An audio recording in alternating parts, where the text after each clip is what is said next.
Who's craving some fried dough? Me! Today I'm going to teach you how to make it. Okay, so first what you want to get yourself is a nice good sized deep bowl, 2 cups of all-purpose flour, 2 teaspoons of baking powder, make sure it's fresh, not stale, 3/4 of a cup of lukewarm water, room temperature water's fine. I'm using 3 teaspoons of butter. This is salted butter. And I also forgot my salt. I'm only going to be putting a little bit of salt in there, about a pinch of salt, because this is salted butter, so you don't want to add too much salt. So all you need to do is, just dump in your 2 teaspoons of baking powder, give that a quick mix, just to incorporate it real quick. Take your butter. Now another trick you can do, you can take cold butter, take a cheese grater, and grate that right on in there. Let me grab a towel real quick. Usually have a towel on my shoulder, but I don't. Take your water. Use all of your water. Pinch. My phone's going off. Now all you're going to do is cut your butter into your flour.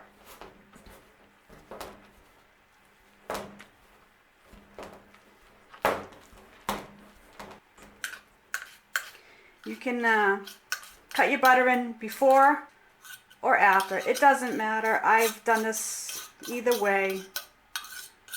It works. Just cut it in for now. This is similar to a pie crust. Pie crust, you definitely want to cut your butter in before you add your liquid.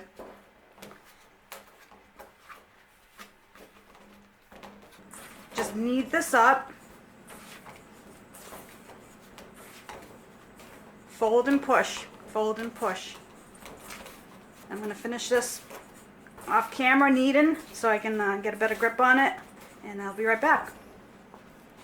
Okay, so I'm still kneading in the same bowl. You don't need to take this out and knead on the table.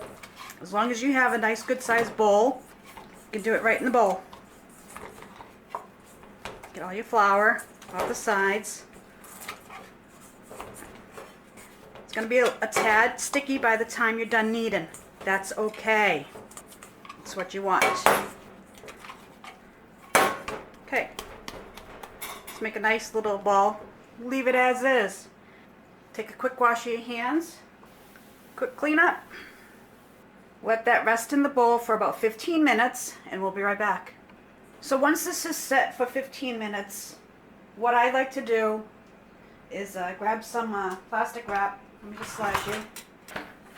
Grab some plastic wrap. This is that new plastic wrap with the little slicer thingy.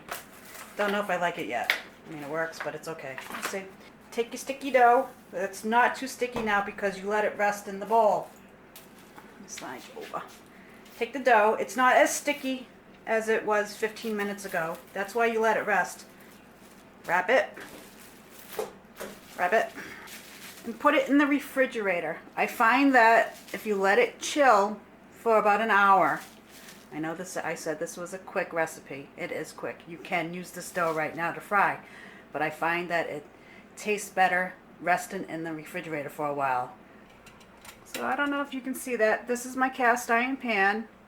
I have done some fried foods in this pan past couple of days. I just usually leave it on the stove with a cover on it. Reuse it.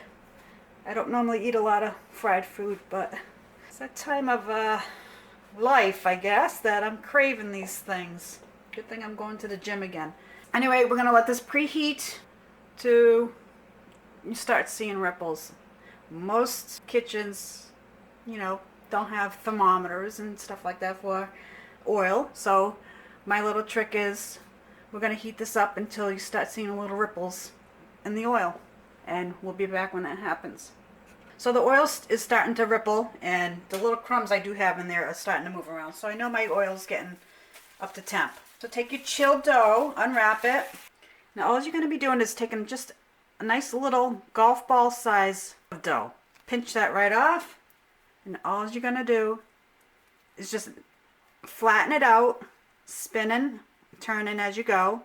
I don't make these very big. I keep them on the small size, and It's okay to get little tears in them. It gives it character. Now as you are just pressing out really thin. Get your edges thin.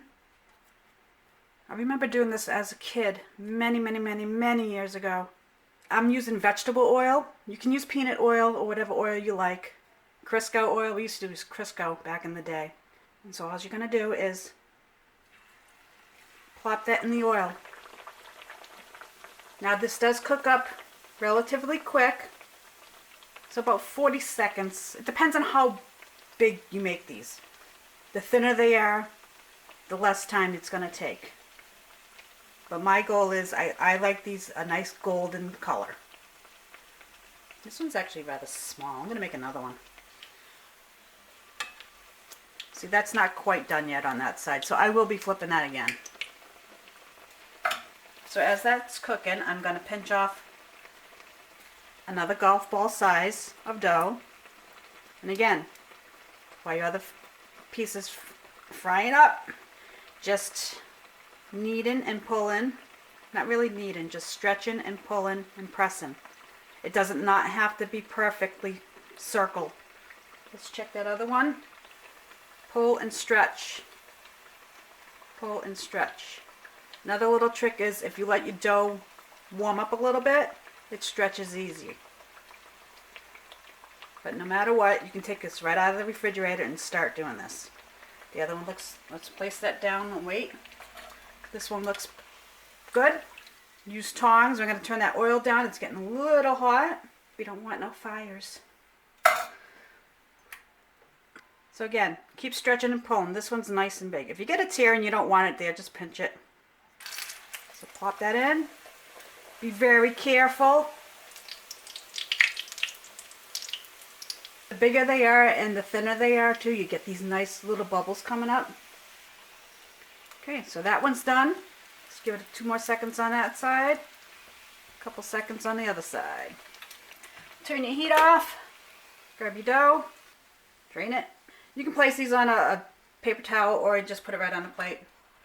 Now while this is still hot, what I like to do is I just put butter on it.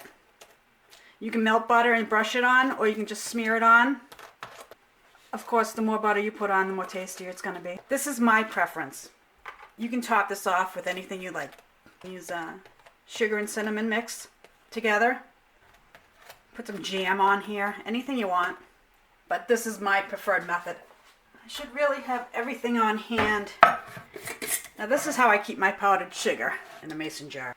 So just take a sieve, not too much sugar, put it in the sieve,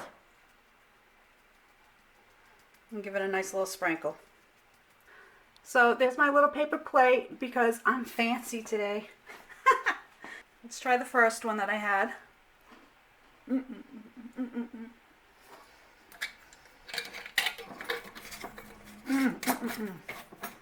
Okay. So as you can see, I'm enjoying it over here. Let's try the other one. Nice and steamy. Nice and fluffy on the inside. Crispy on the outside. And it's really good. So if you're craving fried dough and it's not the, the harvest festival and nothing around that has fried dough, make it yourself. It's really easy. It may not taste as the same as the fried dough you find in the fairs, but it's close and it will tie you over. Give it a try. Let me know what you think. Thanks. We'll see you later. Bye.